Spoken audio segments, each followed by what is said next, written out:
this announcement that you're leaving the Social Democrats, which are in a grand coalition right now with Angela Merkel's CDU party. Yeah, I've been a member of the SPD since the age of 13. You actually have to be 14 to join, and I was so keen to join. I identified so much of the history of the Social Democratic Party in Germany, which is a deeply noble history, that I, badgered the comrades in Munich and said, look, can't they somehow join? And in the end, they relented and they said, look, just pretend to make a mistake. Say you were born in 1981 rather than 1982, and that way you can join up.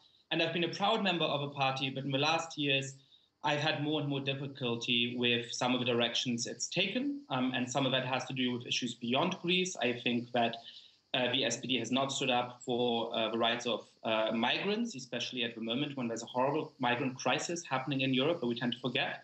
I think the SPD has not stood up for liberal issues, like forcing a real debate about same-sex marriage in Germany, even as the United States and Ireland and other countries have legalized it.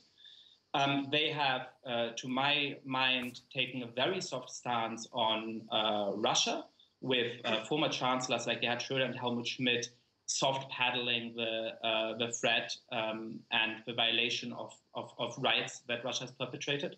But for me, the last step, the thing that made it unconscionable to stay in the SPD, has been its behavior over the last weeks and months. What we're seeing at the moment in Europe is not just a question about the Greek economy. It's not a technical question about debt. It's not a question about whether hotels in some islands should pay, X amount of VAT or X minus one amount of VAT. This is a question about the future of Europe. This is a question we are engaged in at the moment about whether the idea of a closer Europe has any kind of future. And I think that in the kind of way in which the SPD has aided and abetted the moralistic tone that the Germans have taken in Greece, the technocratic tone, not thinking about what kind of long-term future we can have and build together in Europe, but just thinking about these very short-term issues and then coming to a deal that doesn't make sense for anybody, is really, to me, destroying what Europe stands for. But Yascha Mounk, you will agree that